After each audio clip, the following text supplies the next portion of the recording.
Good morning. आइए आज आपको पैरेललोग्राम के बारे में बताते हैं कि यह प्रूफ करना कि किसी पैरेललोग्राम का अपोजिट साइड इक्वल होता है और अपोजिट एंगल इक्वल होता है। इससे पहले मैंने बहुत सारे वीडियो बनाया है पैरेललोग्राम पर, जिसको आप देखिए और आपको बहुत कुछ समझ में आएगा। तो चलिए हम लोग जो बोलते हैं कि अपोजिट साइड्स आर इक्वल, कि यह दोनों साइड इक्वल होगा और यह साइड और यह साइड इक्वल होगा और यह एंगल इक्वल होगा पैरेललोग्राम का। तो कैसे हम लोग प्रूफ करेंगे, ये प्रूफ आपको बता रहे हैं कि कैसे प्रूफ करेंगे। तो चलिए हम लोग इस पर सबसे पहले क्या लिखते हैं। एक देखिए, यहाँ पर हम लोगों ने एंगल इसको एक डायगोनल ड्रा किया। ABCD क्या है? ABCD is a parallelogram. हम लिख देंगे कि ABCD is a parallelogram, this is the sign of parallelogram. तो ABCD एक पैरेललोग्राम है। इसमें हमने BD एक डायगोनल ड्रा किया। ड्रा BD और डायगोनल। एक हमने BD ड्रा किया है डायगोनल। अब अगर हमने इसको डायगोनल ड्रा किया तो इसमें क्या आप देख रहे हैं कि AB जो है पैरेलल होता है DC के। AB क्या होता है? पैरेलल होता है DC के इन ए पैरेललोग्राम। हम जानते हैं कि पैरेललोग्राम का अपोजिट साइड्स पैरेलल होता है, ये हमने पढ़ा है पैरेललोग्राम में।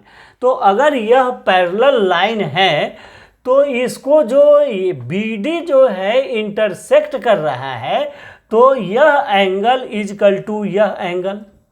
तो आप इसको लिख सकते हैं एंगल 1 और इसको मान लीजिए एंगल 2, इसको मान लीजिए एंगल 3, इसको मान लीजिए एंगल 4। आप नाम एंगल का कुछ भी लिख सकते हैं, कोई ज़रूरी नहीं कि 1 2 3 4 जैसे भी लिखना चाहते हैं लिख सकते हैं। हमने लिख दिया क्या? तो अब क्या है कि AB जो है पैरेलल है CD के, ये दोनों पैरेलल लाइन होता है। तो अगर पैरेलल लाइन को अगर कोई ट्रांसवर्जल लाइन BD इंटरसेक्ट करेगा तो क्या होता है? Alternate interior angles are equal. तो एंगल 1 इजकल टू क्या होगा? एंगल 1 इजकल टू एंगल 2 होगा। Angle 1 is equal to angle 2। क्यों? अल्टरनेट इंटीरियर एंगल, इसलिए यह अल्टरनेट से alternate interior angle are equal. आप जानते हैं कि अल्टरनेट इंटीरियर एंगल इक्वल होता है। ठीक उसी तरह से एंगल 3 इजकल टू एंगल 4 हो जाएगा। यह एंगल इजकल टू इधर से यह एंगल, तो हम लिख सकते हैं क्या? Angle 3 is equal to angle 4।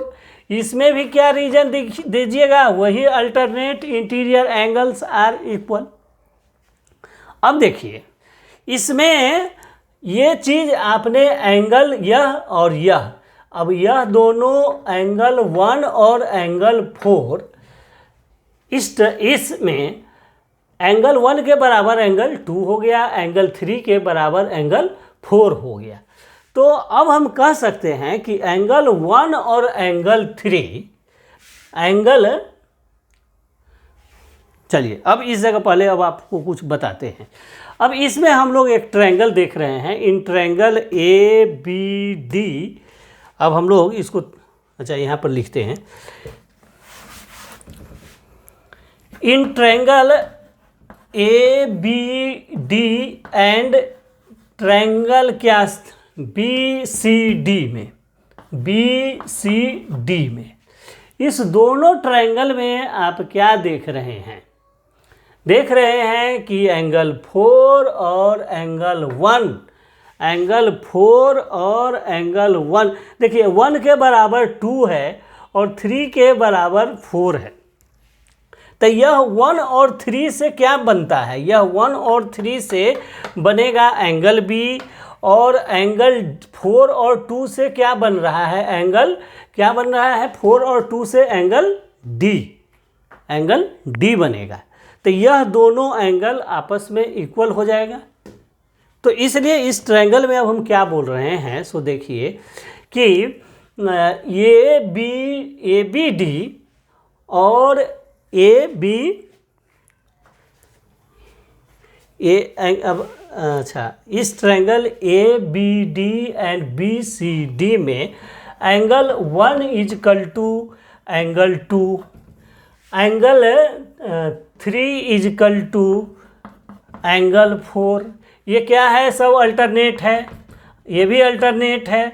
और तीसरा क्या कहिएगा, इस ट्रायंगल में B D is equal to B D. अब ये तीन क्राइटेरिया से ये दोनों ट्रायंगल कंग्रुएंट हो जाएगा। तीन क्राइटेरिया जो आया, इस क्राइटेरिया से आपके ट्रायंगल क्या हो गए, कंग्रुएंट हो गए। तो हम कह सकते हैं कि थोड़ा सा हमको मिटाना पड़ेगा, कहीं इसी जगह मिटा लेते हैं। तो इस तरह हम बोल सकते हैं, इसको भी मिटा लेते हैं, आप लोग लिख लिए हैं। तो इस तरह हम बोलेंगे कि triangle A B D congruent है ट्रायंगल, कौन सा, ट्रायंगल बी सी डी के। ये दोनों ट्रायंगल कंग्रुएंट है, क्यों, एंगल साइड एंगल से। किससे, एंगल साइड एंगल से ये दोनों ट्रायंगल कंग्रुएंट हो गए।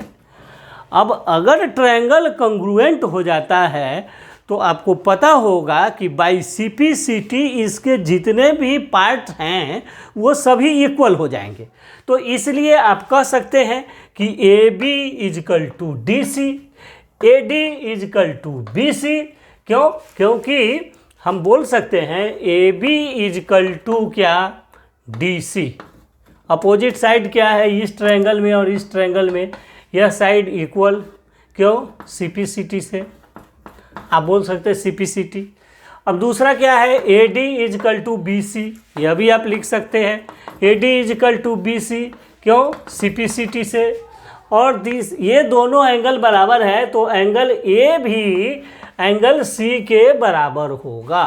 Angle A is equal to angle C, क्यों, बाई CP/CT। आपको पता होगा CP/CT, अगर नहीं जानते हैं तो प्लीज़ CP/CT वाले रूल को देखिए, जो वीडियो मैं बनाया हूँ CP/CT का। तो उससे ये देखिए कि इससे हमारा यह प्रूफ होता है कि opposite sides are equal and opposite angles are equal. Opposite angle A और C भी इक्वल होगा, और अपोजिट एंगल देखिए 2 और 4 मिलके D बनता है, तो यह D इजकल टू हो जाएगा एंगल B। तो इस तरह से आप यह प्रूव कर सकते हैं कि किसी पैरेललोग्राम का अपोजिट साइड्स और अपोजिट एंगल्स जो है आपस में इक्वल होता है। अब चलिए एक और वीडियो बनाएंगे जिसमें आपको बताएंगे कि इसके जो डायगोनल है वो आपस में बाइसेक्ट करते हैं। इस पर नेक्स्ट वीडियो में मिलते हैं आपसे। चलिए, अगर आपको ये समझ में आया है तो प्लीज़ चैनल को सब्सक्राइब कीजिए, लाइक कीजिए, शेयर कीजिए, और देखने के लिए थैंक यू। फिर मिलते हैं नेक्स्ट वीडियो में।